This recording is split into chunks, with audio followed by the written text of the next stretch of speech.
En esta última unidad de la materia vamos a hablar de los problemas que enfrenta habitualmente la macroeconomía y cuáles son los objetivos que con la política económica se pretenden alcanzar.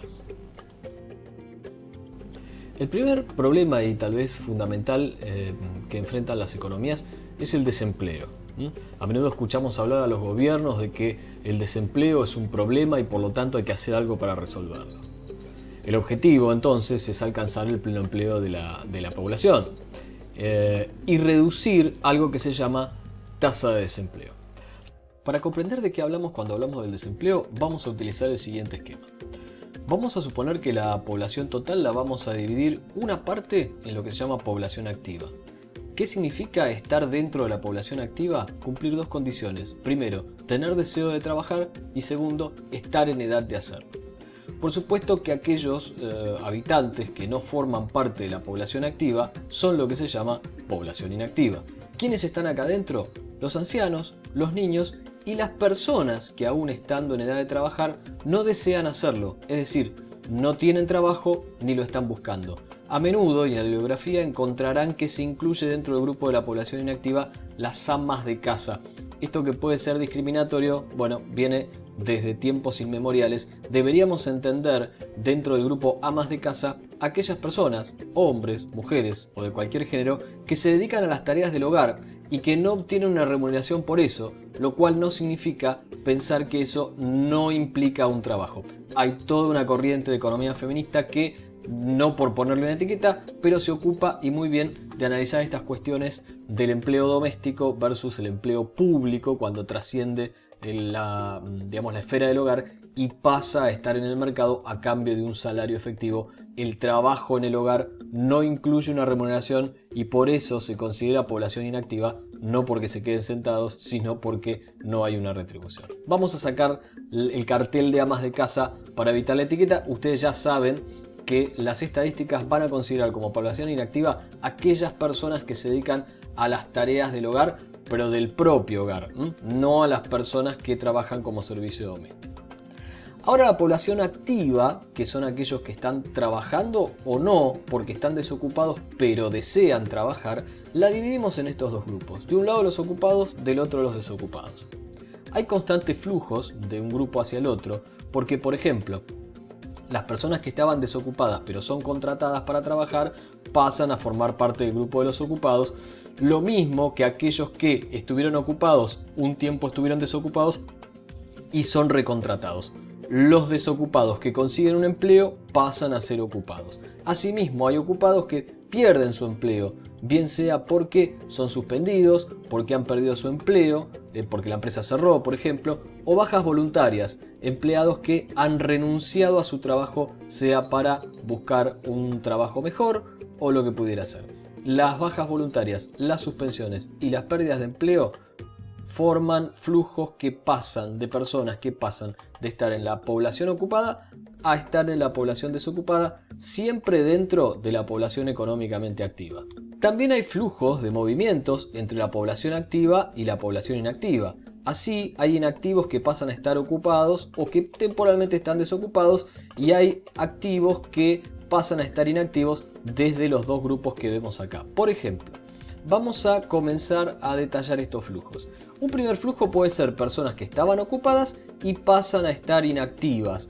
¿Por qué puede ser eso? Bueno, porque se han jubilado, han dejado de trabajar y ya no quieren buscar otro empleo, por lo tanto pasan a estar inactivos, o porque temporalmente han renunciado y no buscan, han salido de su trabajo y no buscan otro empleo. Por ejemplo, estoy trabajando y estudiando pero me quiero recibir, dejo el empleo temporalmente, me dedico exclusivamente a estudiar y no voy a estar formando parte de las estadísticas como los desocupados, sino como los inactivos.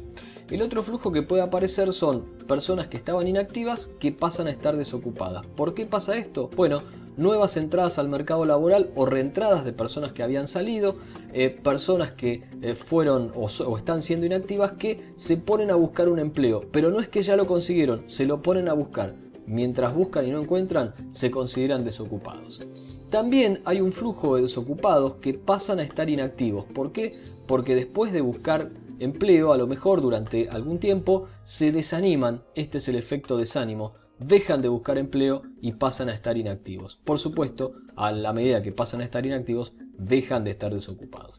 Finalmente, también puede ocurrir que personas que estaban en la población inactiva, como aquellas que encuentran su primer empleo sin siquiera buscarlo, o sea, nunca estuvieron desocupados. Me recibí y automáticamente conseguí un trabajo, paso a estar ocupado. Lo mismo cuando hay reentradas a la población ocupada de aquellos que habían salido. Por ejemplo, una persona que dejó de trabajar para dedicarse con exclusividad a estudiar, estuvo inactivo y ni bien terminó, consiguió un empleo sin estar desocupado, se convirtió en un ocupado y dejó de ser una persona que forma parte de la población inactiva. Con este esquema en la cabeza, ahora podemos entender mejor qué es el desempleo. Un desempleado es una persona que, formando parte de la población activa, cuando lo encuestan sobre las encuestas de empleo, responde que no trabajó en la semana anterior y que buscó trabajo activamente al menos en las 4 semanas anteriores. Esto quiere decir activamente que fue a entrevistas, repartió currículum, preguntó a amistades, leyó los clasificados, asistió a alguna entrevista laboral. Eso es buscar activamente empleo. Entonces, cuando veas en las estadísticas la tasa de desempleo, lo que vas a estar observando es qué porcentaje de la población activa está desocupada. Volvemos un poquitito al gráfico de atrás. ¿Qué porcentaje de toda esta población activa se encuentra desocupada en este segmento? Y después tenemos la tasa de actividad, que significa dividir la población activa por la población total. Es decir, qué parte de la población total está ocupada o buscando trabajo, aunque esté desocupada, lo está buscando.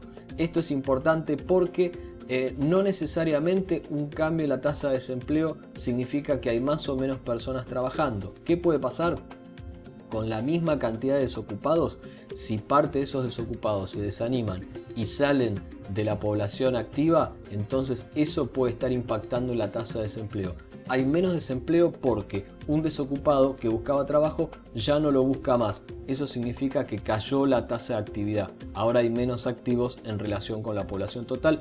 Por esto estas dos tasas hay que mirarlas juntas simultáneamente para entender de qué se trata. El desempleo es en esencia un problema social grave, no solo porque afecta la percepción de ingresos por parte de la familia, sino porque además puede tener algunas consecuencias sociales y psicológicas dentro del individuo.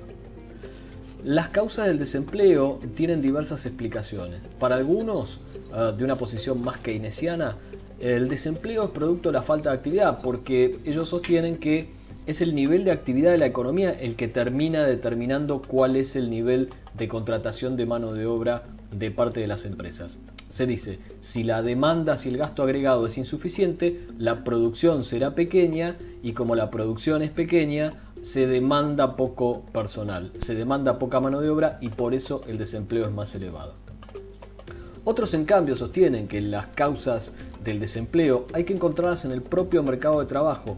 Rigideces en el mercado de trabajo, regulaciones excesivas del mercado de trabajo por parte de la legislaciones poco flexibles que impiden acuerdos entre empleados y patronales y impuestos al trabajo, como es el caso de Argentina, que gravan fuertemente el empleo y que hacen que una persona perciba mucho menos de lo que produce, ¿no? En gran medida porque hay una gran carga impositiva sobre los productos que produce un trabajador, más una carga impositiva sobre el salario que percibe. Eso hace que el dinero que llega al bolsillo valga mucho menos de lo que en definitiva un trabajador produce. Eso separa el salario recibido de la productividad y genera muchos inconvenientes a la hora de conseguir un empleo porque por una parte recibís menos y entonces estás menos dispuesto a trabajar y por otra parte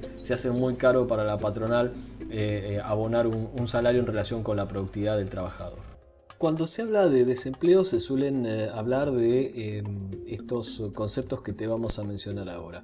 Uno es la duración de desempleo, que es el periodo de tiempo que transcurre entre que una persona comienza a buscar un empleo y efectivamente lo consigue.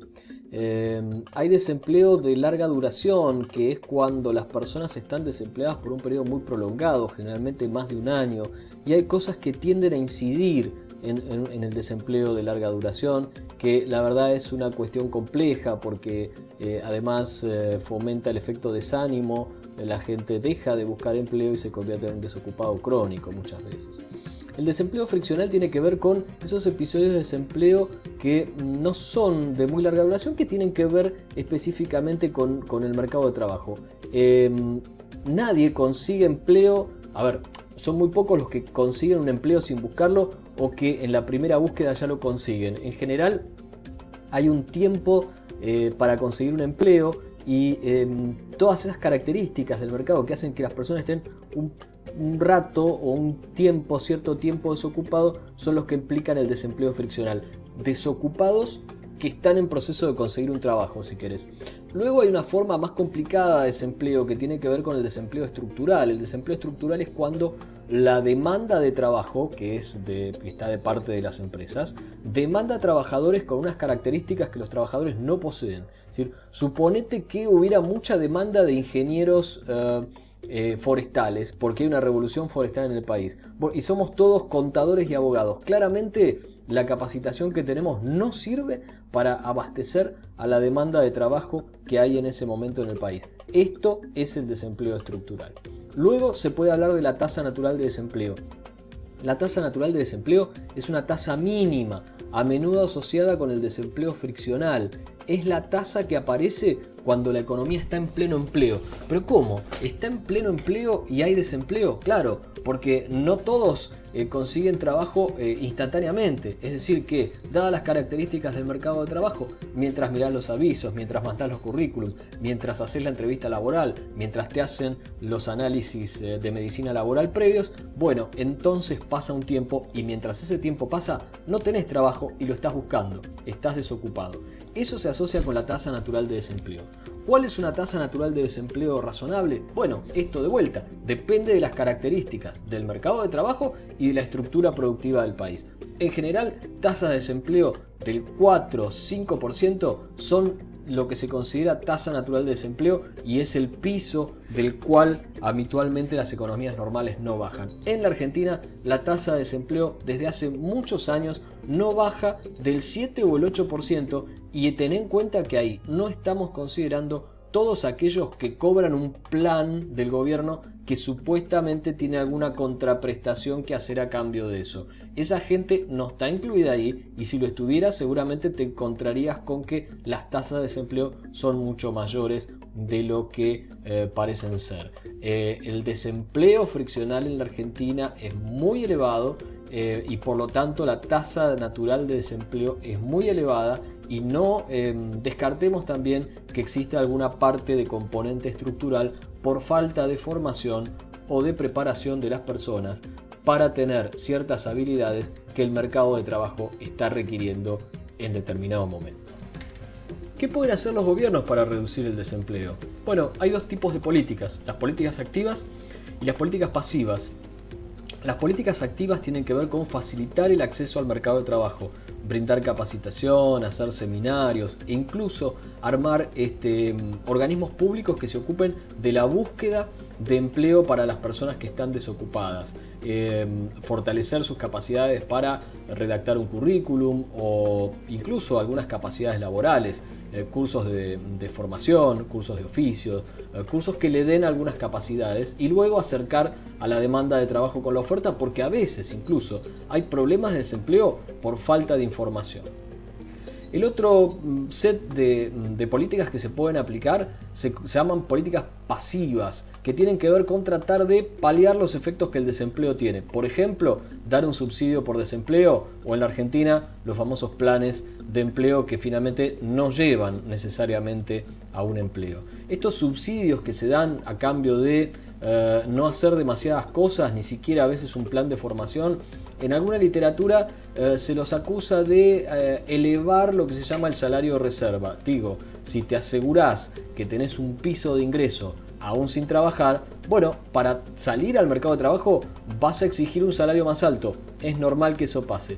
Sin embargo, hay estudios que reconocen que en los sectores de la población de menos recursos, los sectores más pobres de la población, Este tipo de subsidios de ingreso mínimo universal o ingreso garantizado no afectan el salario de reserva y no significa que las personas se vean menos tentadas o tarden en buscar un empleo o tarden más en conseguirlo, porque esto tiene más que ver con las características propias de la población, estado de vulnerabilidad, falta de educación, escasa formación de capital humano, que en sí mismo de que el efecto que produce sobre la intensidad personal para buscar un empleo el otorgamiento de un subsidio. La inflación es un problema que no necesitamos explicar. En la Argentina, lamentablemente, lo sufrimos recurrentemente y desde hace muchos años. Si alguien te pregunta qué es la inflación, lo primero que tendemos a decir es el aumento de los precios, pero no cualquier aumento de los precios es la inflación. Para que haya inflación se exige que ese aumento sea sostenido y generalizado. Tiene que tener entonces dos características. La primera es esta, que sea sostenido, y eso quiere decir que se mantenga en el tiempo. No vale que haya un aumento de hoy para mañana y después se frene. Tiene que aumentar hoy, mañana, pasado y traspasado, sostenido en el tiempo. Y además tiene que ser generalizado. Todos los precios tienen que aumentar. No basta que hoy aumente el precio del tomate, sino que tienen que aumentar todos los precios y sostenidamente en el tiempo. Si no, no hay inflación. Ojo, una cosa muy común que tienden a hacer los estudiantes que recién comienzan es confundir inflación con devaluación o depreciación. Una cosa es la inflación, que es un fenómeno que afecta a todos los precios de la economía, y otra cosa es el tipo de cambio, que es un precio particular de algo en particular, que son las divisas. No necesariamente hay devaluación cuando hay inflación y viceversa. No necesariamente van a ir de la mano. ¿Cuál es el origen de la inflación? ¿Cuáles son las causas? Acá podríamos estar discutiendo un rato muy largo porque hay muchas explicaciones acerca de la inflación. Tal vez la más difundida es la inflación por exceso de cantidad de dinero. Cuando el Estado emite demasiado dinero, sea por la razón que sea, en la Argentina para financiar el déficit fiscal fundamentalmente, aparece una presión sobre los precios. La teoría cuantitativa del dinero es una teoría de la inflación. Dada una velocidad de circulación y dado un nivel de producción, es decir, si asumimos que el nivel de producción no va a cambiar y que la velocidad de circulación depende de los hábitos de consumo de las personas, que tampoco se van a modificar demasiado, la conclusión es clara: cualquier aumento en la oferta de dinero impacta directamente en los precios. Esa es la conclusión de la teoría cuantitativa de dinero y la explicación monetarista simple, hay más sofisticadas, de la existencia de la inflación. Una segunda explicación es lo que se denomina inflación estructural. La inflación estructural tiene que ver con una explicación latinoamericanista de las causas de la inflación. Sostiene que en las economías, cuando están fuertemente sectorizadas y hay sectores muy marcados, a menudo un estrangulamiento en uno de los sectores provoca fenómenos inflacionarios. La explicación es más o menos como la siguiente. Supone que tenés una economía dividida en sector agropecuario e industrial y en algún momento hay un estrangulamiento en la producción agropecuaria. Hay una sequía, hay una inundación y entonces cae la producción de alimentos. Como hay menos oferta de alimentos, el precio de los alimentos sube y entonces se produce un fenómeno por el cual el precio de los alimentos en términos de otros productos que se producen sube, aumenta.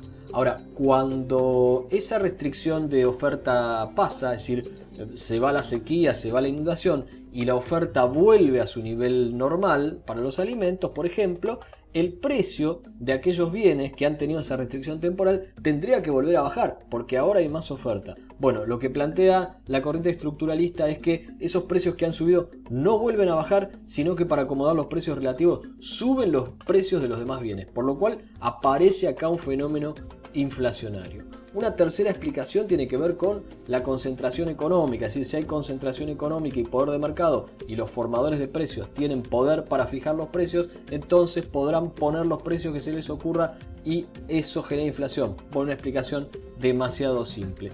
No la vemos muy clara por ese lado. Adicionalmente también podrías pensar en shocks de oferta que disparan procesos inflacionarios. Por ejemplo, aumenta el precio del petróleo en el mundo. Eso hace que aumenten los costos de producción de un montón de cosas relacionadas con el transporte. Dado esto, todos los precios tienden a aumentar. Esto, por ejemplo, podría disparar una puja de salarios y beneficios, porque si aumentan los costos de producción, o los precios aumentan o las empresas ganan menos dinero. en términos proporcionales. Si los precios aumentan, entonces los asalariados van a ver que su salario en términos reales se reducen y va a haber presiones inflacionarias para ajustar los salarios hacia arriba. Una vez que los salarios suban, esto es un nuevo empujón de los costos que hará volver a subir los precios, y así el ciclo puede no terminar nunca y disparar un fenómeno de espiral inflacionaria de mucho tiempo y muy largo. La inflación, por supuesto que es un fenómeno no deseable. El objetivo de todo gobierno es alcanzar estabilidad de precios, porque además la inflación te trae un montón de costos. Primero, pérdida de poder adquisitivo, no te lo tengo que decir. El dinero pierde su capacidad de reserva de valor y pierde poder adquisitivo. Si vos ganabas 100.000 pesos hace 6 meses y seguís cobrando los mismos 100.000 pesos en el medio de un proceso inflacionario, claramente estás ganando menos. Tiene efectos sobre la recaudación, la inflación. Primero, cuando los precios aumentan, hay un tirón y la recaudación del gobierno de impuestos sube al mismo ritmo que los precios. Por eso en la Argentina el IVA vence todos los meses y sigue la evolución de los precios. A los gobiernos no les gusta cobrar impuestos a las ganancias que se cobra dentro de 1 año y medio y devaluado. Es decir, cuando no hay ajustes por inflación y vos pagás el impuesto a las ganancias en julio de un año sobre las ganancias que tuviste en enero del año anterior, venís pagando en términos reales mucho menos. Ese es el efecto Libera-Tanzi. Pero por otra parte, cuando hay inflación y la leche aumenta un 3% mensual, estás pagando un 3% más de impuestos al consumo. Ese es el tirón fiscal. Eso es lo que le gusta a los gobiernos en la Argentina. La inflación provoca que suba la tasa de interés, claro, porque la tasa de interés siempre en términos reales tiene que ser positiva. Es decir, que si tenés 2% de inflación por mes, la tasa de interés tiende a ser más que el 2%, porque si no, estás perdiendo frente a la inflación. La tasa de interés tiende a ser una forma de cubrirse de los efectos de la inflación y entonces tiende a estar por encima la tasa de interés nominal de la tasa de inflación para que la tasa de interés sea positiva. El costo de suela de zapatos, es decir, como se pierden los precios de referencia, vos tenés que recorrer más. Hoy con la internet lo tenemos más sencillo, pero cuando no había internet, este era un ítem que se ponía en los costos de la inflación y tenía mucho peso, porque cuando vos no sabés si un producto es caro o barato, porque lo viste la semana pasada en un lugar A y hoy lo estás comparando con el precio del lugar B, no sabés cuánto está en A de vuelta, porque puede haber aumentado tranquilamente producto de la inflación. Entonces tenés que moverte hasta A para volver a chequear el precio y ver si compras en A o en B. Ese es el costo de suela de zapatos que te hace caminar para rechequear los precios constantemente porque están aumentando. Costos del cambio de menú tienen que ver con los costos administrativos para las empresas de ir ajustando los precios y las listas de precios. ¿Viste cuando vas a un restaurante y te encontrás con un menú medio viejito que tiene 25 etiquetas pegadas una arriba de la otra con el precio distinto? Eso claramente es una señal de que existe inflación y que los precios están aumentando. Por supuesto que se pueden dar alteraciones en los precios relativos. Si bien todos los precios suben, no suben con la misma velocidad. Algunos se ajustan más rápido que otros y esto significa que los precios relativos estén cambiando constantemente y que en una situación donde una pera te costaba 2 manzanas, mañana te cueste 3, pasado te cueste 1,5 y así los precios variando constantemente te hacen perder la referencia de los precios relativos. La distorsión en el sistema de precios y la pérdida de precios de referencia que termina impactando en el costo de suela de zapatos te hace perder de vista cuánto cuesta un producto. No tenés en la cabeza ya cuál es el precio estándar porque no sabes si aumentó o no aumentó desde la última vez que lo viste. Esta pérdida de precio de referencia también hace mella en las decisiones de compra de los consumidores. Por supuesto, el impuesto inflacionario. Tenés dinero en el bolsillo y hay inflación, te aviso que cada vez tenés menos, cada vez podés comprar menos con eso que tenés en el bolsillo. ¿Quién se queda con esa diferencia porque vos perdiste dinero, entre comillas, ya que ahora podés comprar menos que antes? Bueno, se la queda el que emite el dinero. Señores, el Estado se la queda. Y finalmente tiene un efecto redistributivo. En general es un fenómeno que le hace ganar a los deudores y perder a los acreedores. Si me debes 1.000 pesos, cuanto más tiempo pase metidos en un proceso de inflación, en términos reales me debes cada vez menos, porque yo cuando me los devuelvas voy a poder comprar cada vez menos con esa plata que vos me debes. ¿Quién salió ganando? Vos que me debías. Así que pagame lo que me debes. El ciclo económico es algo que está presente en toda economía capitalista. Esta línea verde que tenés acá, que dice producción potencial, mostraría el valor de la producción, fíjate que la producción lo medimos en el eje de ordenadas, a lo largo del tiempo, variable que medimos en el eje de abscisas, digo, la producción a lo largo del tiempo con una senda de crecimiento razonable usando todos los recursos disponibles del sistema económico. Las economías que a largo plazo crecen se comportan así. Lamentablemente la de la Argentina no se comporta así y ya lo veremos en algún momento. El crecimiento, sin embargo, la evolución corriente a corto plazo del producto, de la producción del PBI, no va por una senda tan tranquila, sino que a menudo se mueve a saltos siguiendo este ciclo que describimos acá. Cuando la economía está creciendo, cuando el PBI está siendo cada vez mayor, se llama expansión. El auge es cuando llega al techo máximo. A partir de ahí generalmente se dispara un proceso de caída por agotamiento del envión productivo, por estrés de la inversión, por un aumento excesivo de la tasa de interés, ya que empiezan a buscarse fondos para invertir durante la expansión y llega un momento que esos fondos se agotan, la tasa de interés sube, hay menos proyectos rentables y entonces la inversión empieza a caer y con eso empieza el ciclo de caída o de recesión. ¿Cuándo hay recesión? Cuando el PBI disminuye por más de 2 trimestres sucesivamente. Al segundo trimestre en el que el PBI cayó, decimos técnicamente que estamos en recesión.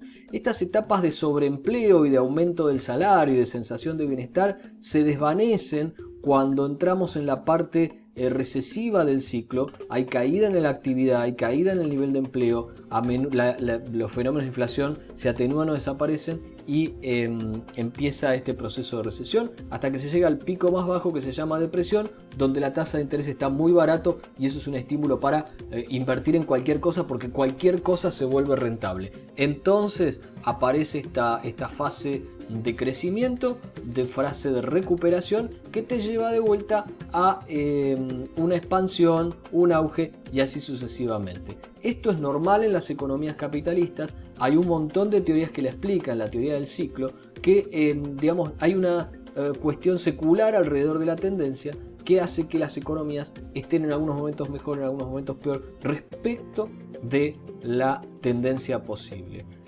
Un fenómeno particular en la Argentina, estancamiento con inflación. Una cosa rara se llama estanflación. Eso hubo en el mundo en la década del 80. Todos los países lo superaron, la Argentina no. Otro problema que suelen tener los países es la presencia de déficit fiscal. ¿Cuándo aparece el déficit fiscal? Bueno, el concepto es muy sencillo. Tenés un Estado que gasta más de lo que recauda. Los impuestos, la recaudación impositiva es insuficiente para financiar todos los gastos que tiene. ¿Cómo se financia? Bueno, la más simple, emitir dinero, monetizar, imprimir. Bueno, eso recurrentemente genera inflación. No porque el Estado en sí mismo sea, sino porque se empieza a producir una situación en el sistema económico que ya te hemos explicado. El gasto agregado supera la producción. Si queremos más bienes de los que producimos, bueno, eso genera problemas inflacionarios y en definitiva es el déficit fiscal, que si bien viene acompañado por emisión, el que genera presiones. ¿Sí? O sea que la emisión genera inflación, pero la causa original es un gasto agregado superior a la producción, una producción insuficiente. No importa demasiado quién es el que produce poco y quién es el que gasta demasiado, pero el fisco tiene mucho que ver en esto en la Argentina porque es recurrentemente quien gasta más de lo que recauda, es decir, pretende obtener más de lo que le damos voluntariamente cumpliendo con las normas fiscales y eso es un severo problema. La otra posibilidad que tiene es recurrir al endeudamiento, es decir, tomar deuda, no necesariamente externa, puede tomar deuda interna. Suponete que la economía está cerrada, si el país en su conjunto, si el sistema económico gasta más de lo que produce, eso va a generar presiones inflacionarias. Ahora, ¿qué puede hacer el gobierno? Puede endeudarse. ¿Endeudarse qué significa? No emitir y tomar ahorro privado interno. Si toma ahorro interno quiere decir que nosotros destinamos parte del ahorro no ya a invertir, no ya a prestárselo a las empresas para que inviertan, sino a prestárselo al gobierno para que lo gaste. te imaginas cuál es el efecto de eso, ¿eh? No necesito explicarte mucho. Eso provoca un desplazamiento de la inversión privada. Es decir, el crowding out lo que hace es decir, bueno, supongamos que no es deuda externa, que es deuda interior. Entonces el gobierno gasta más de lo que recauda. Entonces lo que hace es tomar prestado de los particulares. Como toma prestado de los particulares, no hay ahorro suficiente para prestarle a las empresas para que inviertan. Disminuye, se retrae la inversión. Eso es el efecto crowding out. Ahora, si no hay inversión privada y no hay producción, ¿a quién le vas a cobrar impuestos? Eso trae aparejado más déficit todavía. ¿Qué pasa cuando hay una economía abierta y el sistema económico gasta más de lo que produce? Esté eso sustentado en el Estado o esté en el sector privado, pero en conjunto se gasta más de lo que se produce. Bueno, viene el siguiente problema del que te vamos a hablar: el déficit externo. Ya vimos dónde se mide esto. Esto se mide en el balance de pagos. El déficit externo tiene que ver con un déficit de balanza de pagos porque hay más salida que entrada de divisas. Y hay más salida que entrada de divisas a menudo porque necesitamos importar más bienes de los que exportamos. ¿Por qué necesitamos importar más bienes de los que exportamos? Bueno, por una simple razón: gastamos más de lo que producimos. Entonces la diferencia tiene que ser importada. ¿Y cómo se financia eso? Porque las importaciones, por encima de las exportaciones, hay que pagarlas con dólares. Bueno, primera posibilidad: gastemos las reservas que tenemos, ¿no? El Banco Central vende dólares en el mercado, ¿no? Se deshace de ellos para que los importadores paguen las importaciones. Cuando esto no alcanza, tomemos deuda externa, financiémonos con capitales que pedimos prestados para pagar los bienes que compramos. Es decir, la deuda externa no aparece de un repollo, no se genera mágicamente, no se pidió para que nadie se la fugue, nada de eso. La deuda externa significa todo aquello que entró por la cuenta capital del balance de pagos, la cuenta capital y financiera, que alguien nos prestó, que alguien trajo a este país y que nosotros usamos para financiar gastos en el exterior, desde la compra del iPhone que tenés, desde la compra del iPad que usás, desde el abono de Netflix que pagás o de las vacaciones que te tomaste en Miami. ¿No hiciste nada de eso? Bueno, algo importado seguro que tenés. Todo eso hay que financiarlo. ¿Está mal las importaciones? No, para nada. Lo que tenemos que entender es que tendría que tener Argentina una estructura productiva que le permita generar las divisas necesarias como para poder con esos dólares pagar aquellas cosas que por inoperancia, por falta de competitividad o por lo que fuera, no puede producir y entonces necesitamos comprar afuera. ¿Por qué se producen los déficits externos? Bueno, en general por problemas de competitividad, porque vos no alcanzás a producir de manera tal que le puedas vender al mundo las cosas que el mundo necesita. ¿Qué cosas determinan la falta de competitividad? Bueno, la productividad de los factores de producción. Una mano de obra poco capacitada, una tecnología antigua, unos métodos de producción obsoletos afectan la productividad. ¿Ese es el caso de Argentina? Te diría que no. Costos de producción. Bueno, acá sí podemos tener alguna cuestión. ¿Por qué? Porque dentro de los costos de producción están los impuestos. Argentina tiene una maraña infernal de impuestos que complican a los emprendedores que quieren encarar un proceso de producción. Esto afecta necesariamente la competitividad. Tenemos un impuesto horrible que es el impuesto a los ingresos brutos que se cobra en cada etapa de la cadena de comercialización. O sea que un insumo que va pasando de empresa en empresa se va encareciendo tras las sucesivas ventas. No porque valga más, sino porque en cada etapa hay que pagar un impuesto a los ingresos brutos. La conclusión es que el precio final termina siendo terrible porque solo está exenta la exportación del bien en la última etapa. Si el producto pasa por varias etapas o tiene múltiples procesos en distintas empresas pequeñas, estás listo porque los precios, los costos de producción que incluyen ingresos brutos provincial terminan llegando a la luna. Luego, la comparación entre precios locales y precios externos. A veces nuestros productos resultan caros en función de los precios locales respecto a los precios internacionales. Y finalmente, a lo que recurre la Argentina, al tipo de cambio. Si el tipo de cambio está muy barato, tus productos están caros en dólares. Para solucionar nuestro problema, ¿qué hacemos cada tanto? Hacemos explotar el tipo de cambio por las nubes. Hacemos pasar el dólar de 1 a 4. hacemos pasar el dólar de 10 a 17, hacemos pasar el dólar de 20 a 60 y ahora lo hacemos pasar de 60 a 120. Nada nos alcanza para asegurar la competitividad de las empresas. El problema seguramente tiene que estar en otro lado. ¿Dónde buscar? En la estructura del mercado de trabajo, que encarece mucho la contratación de mano de obra y la impide y la deteriora. 2. La estructura impositiva, que encarece los costos de producción y los lleva hasta el infinito. A lo mejor, si probamos presionar menos, conseguimos más actividad, más recaudación y podemos hacer un poco mejor las cosas. Finalmente, y ya pensando en el largo plazo, la cuestión del crecimiento económico es sustancial, pero esto ya es a largo plazo. ¿De qué depende que aumente el producto de un país? Bueno, según el modelo neoclásico de crecimiento exógeno, la producción depende de la cantidad de factores de producción que se utilicen: tierra, trabajo, capital. También depende de la tecnología, ¿no es cierto? Y esto tiene que ver con que una mejora tecnológica permitiría aumentar el producto. Pero básicamente la producción crece cuando aumenta el PBI per cápita, y para que esto pase es necesario acumular capital, es decir, que cada trabajador tenga mayor cantidad de capital disponible dada una determinada tecnología. Entonces se permitiría aumentar la producción. Sin embargo, este modelo neoclásico no explica del todo el aumento de la producción y la teoría del crecimiento. ¿Por qué? Porque presume que el crecimiento tiene que ser exógeno. Va a venir algo que va a provocar un cambio tecnológico que nos va a permitir aumentar la producción. Si eso no pasa, el crecimiento no llega. Y aun cuando pase, a largo plazo, este modelo predice que la tasa de crecimiento del PBI va a ser igual a la tasa de crecimiento poblacional. Si esto fuera cierto, algunos países no hubieran avanzado todo lo que avanzaron. De vuelta, no mires a la Argentina, porque no solo no avanzamos, sino que retrocedemos. Desde 2008 el PBI per cápita no crece y después del coronavirus vamos a estar mucho peor todavía. Hay otro set de modelos que explican el crecimiento que van más allá del modelo clásico. Son modelos de crecimiento endógeno.